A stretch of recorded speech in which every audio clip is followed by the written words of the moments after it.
నమస్తే అండి. నా పేరు మధు. మా హస్బెండ్ కోవిడ్ పాజిటివ్ వచ్చింది. 13th ఏప్రిల్ కోవిడ్ పాజిటివ్ వచ్చింది. పాజిటివ్ అని తెలియగానే నేను డాక్టర్ ఏఎన్ఎస్ వరప్రసాద్ గారి దగ్గర క్లినిక్కి తీసుకువెళ్ళాను. అక్కడ ట్రీట్మెంట్ స్టార్ట్ చేశాం. ఆయన ఇనీషియల్గా టెస్ట్ చేసి Covid positive with high risk అని చెప్పేసి ట్రీట్మెంట్ స్టార్ట్ చేశారు. 3 daysకి మెడిసిన్ ఇచ్చి మళ్ళీ టెస్ట్కి రమ్మన్నారు. 3 daysకి మెడిసిన్ యూజ్ చేసి టెస్ట్కి వెళ్ళినప్పుడు మాకు మళ్ళీ స్కాన్ చేశారు. స్కాన్లో హై రిస్క్ అని చెప్పి రెమ్డెసివిర్ ఇంజెక్షన్ ఎమర్జెన్సీగా ఇవ్వాలి అని చెప్పి ఆక్సిజన్ లెవెల్స్ పడిపోతున్నాయి, ఎమర్జెన్సీగా ఏదైనా బెడ్ ఉంటే చూడమని చెప్పి సార్ మాకు సజెస్ట్ చేశారు. ఆ నైట్ 19th నైట్ మాకు అరౌండ్ 6 o'clock కాల్ వచ్చింది. మిస్టర్ శ్రీనివాస్ అని కాల్ చేశారు. మేము అనిల్ నీలకొండ నుంచి కాల్ చేస్తున్నాం, మీరు ఇంజెక్షన్స్ కోసం చూస్తున్నారని తెలిసింది. మా దగ్గర 6 ఇంజెక్షన్స్ ఉన్నాయి. 3.5 ప్యాకేజ్, 2.5 ప్యాకేజ్. మీరు ఇమీడియట్గా 2.5 క్యాష్ పే చేస్తా అంటే మీకు పేషెంట్ పేరున 6 ఇంజెక్షన్స్ బ్లాక్ చేస్తాం, రూమ్ ఇస్తాం, అడ్మిట్ చేసి మీకు ఇంజెక్షన్స్ ఇస్తాం. అండ్ నెగిటివ్ వచ్చేంత వరకు ఏదో 10 days 15 days నెగిటివ్ వచ్చేంత వరకు కూడా ఇది మా బాధ్యత. నెగిటివ్ వచ్చాక మేము డిశ్చార్జ్ చేస్తాము అని చెప్పారు. సరే, నాకు అపోలోలో 4 ఇంజెక్షన్స్ ఉన్నాయి అని చెప్పారు. ఇంకా 2 ఇంజెక్షన్స్ కోసం నేను ఎక్కడ తిరుగుతాను అని చెప్పి, సరే సార్ నేను ఇమీడియట్గా నేను వస్తున్నాను, పేషెంట్ని తీసుకుని నాకు 6 ఇంజెక్షన్స్ బ్లాక్ చేయండి అని చెప్పాను.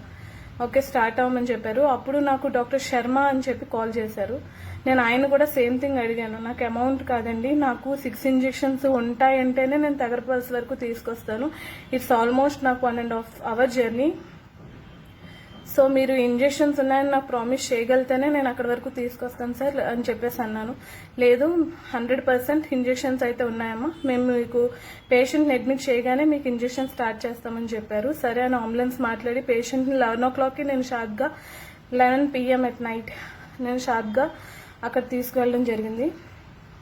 అక్కడికి తీసుకువెళ్ళాక రిసెప్షన్లోకి వెళ్ళమని చెప్పారు. అంతా ఓవర్ ఫోన్ అయితే వీళ్ళంతా ఓవర్ ఫోన్ కాంటాక్ట్ అయ్యారు. ఏ మనిషిని కూడా నేను డైరెక్ట్గా చూడలేదు.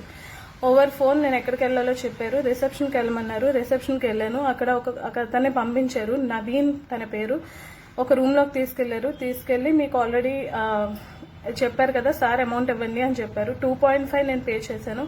50,000 వచ్చి క్యాష్ ఇచ్చాను, 2 lakhs క్యాష్ ఇచ్చాను, 50,000 వచ్చి స్వైప్ చేశాను. They have given me different bills for 50,000కి ఈ బిల్ ఇచ్చారు అండ్ 2 lakhsకి ఈ బిల్ ఇచ్చారు.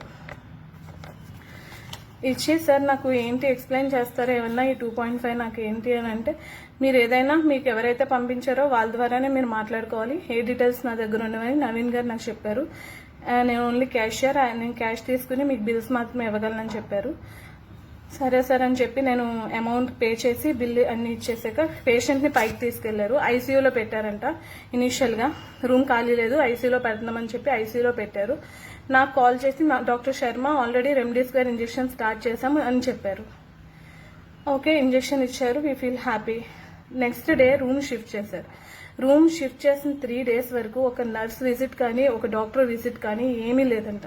ఒక టెస్ట్ కానీ ఏమీ చేయలేదు. ఇవి కూడా నా దగ్గర ఉన్న రిపోర్ట్స్, ఓల్డ్ రిపోర్ట్స్ అన్నీ కూడా నేను బలవంతంగా ఇచ్చాను వాళ్ళకి.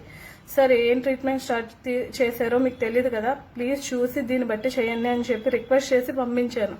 వాళ్ళు అట్లీస్ట్ అవి కూడా చూడలేదు. చూడకపోగా వాళ్ళు టెస్ట్ చేయకపోగా ఏమీ చేయలేదు.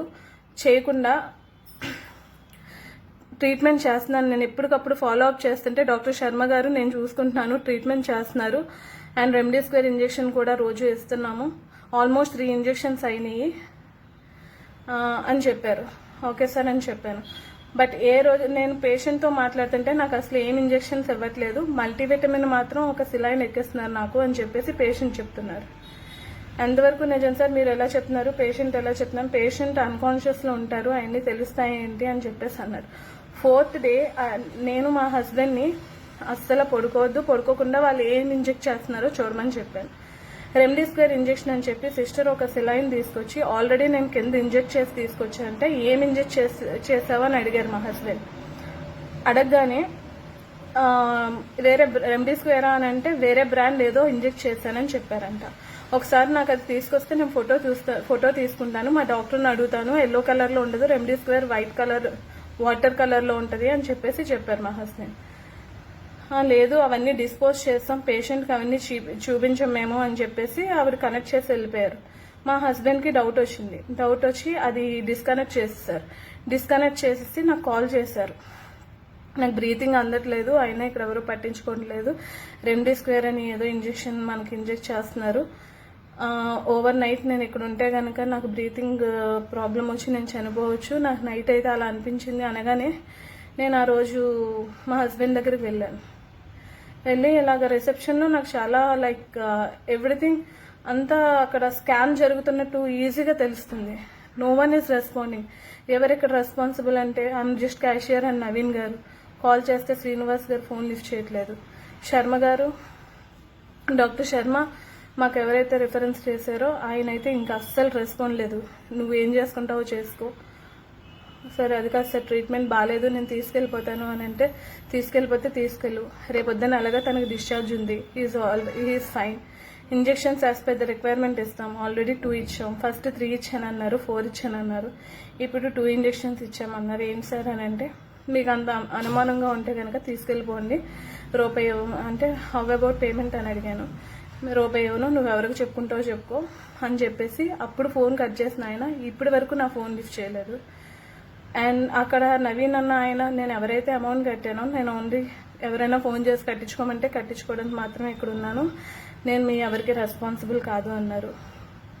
ఓకే సార్ నేను 3 o'clock వచ్చాను, ఈవినింగ్ 7 వరకు కూర్చున్నాను, నాకు ఎవరో రెస్పాండ్ అవ్వట్లేదు, పేషెంట్నైనా ఇచ్చేయండి నేను తీసుకెళ్ళిపోతానని అంటే 7 o'clockకి నాకు పేషెంట్ని ఇచ్చారు. పేషెంట్ని ఇచ్చాక నాకు పేషెంట్ ఒక డిశ్చార్జ్ సమ్మరీ కానీ ఏం మెడిసిన్ వాడారు, ఏం స్కాన్ చేశారు, ఏం డీటెయిల్స్ ఇవ్వలేదు. నేను అడిగాను ఇప్పటి వరకు మీరు చేసిన మెడికల్ రిపోర్ట్స్ ఇవి చేస్తే నేను ఫర్దర్గా ట్రీట్మెంట్కి వెళ్తానికి బాగుంటుంది అని అంటే మేము అవేమి ప్రొవైడ్ చేయం అని చెప్పేసి అన్నారు. ఓకే నేను పేషెంట్ని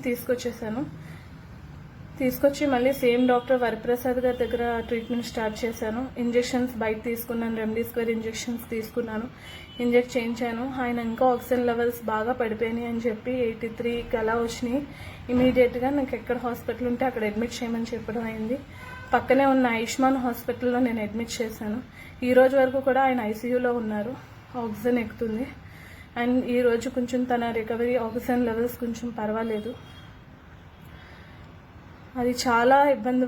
నా ఎదురుకుండా అక్కడ హాస్పిటల్లో 5 members పైన 3 lakhs నా ఎదురుకుండా కట్టారు. నేను ఆల్రెడీ వాళ్ళకి సజెస్ట్ చేయడం అయింది, నేను ఆల్రెడీ ఇలాగే పే చేశాను, మా హస్బెండ్కి 6 ఇంజెక్షన్స్ పక్కన పెట్టాను అన్నారు, బట్ ట్రీట్మెంట్ చేయట్లేదు అని చెప్పాను. బట్ ఎవరి నమ్మకం వాళ్ళది, నేను ఎలాగైతే మోసపోయానో అలాగే అందరూ అక్కడ మోసపోతూ కడుతున్నారు. బట్ ఇది డబ్బుల విషయం మ్యాటర్ కాదు, పేషెంట్స్ చాలా ఇబ్బంది పడిపోతున్నారు. నా హస్బెండ్ అక్కడ జాయిన్ చేయడం వల్ల ఎంత ఇబ్బంది పడ్డారో నాకు తెలుసు. ఆ లాస్ట్ మినిట్లో కనుక నేను తీసుకురాకపోతే ఈరోజు నా హస్బెండ్ ప్రాణాలు ఉండేవో లేవో కూడా నాకు తెలుసు, ఆయనకు తెలుసు. ప్లీజ్ దయచేసి చెప్తున్నాను, పేషెంట్ ప్రాణాలతోటి మాత్రం ఆడుకోవద్దు. డాక్టర్ వృత్తిలో ఉన్నారు, నలుగురికి సహాయం చేయండి, నలుగురు ప్రాణాలు కాపాడండి, అంతేకాని నలుగురు ప్రాణాలతోటి క్యాష్ మాత్రం చేసుకోవద్దు. నమస్తే.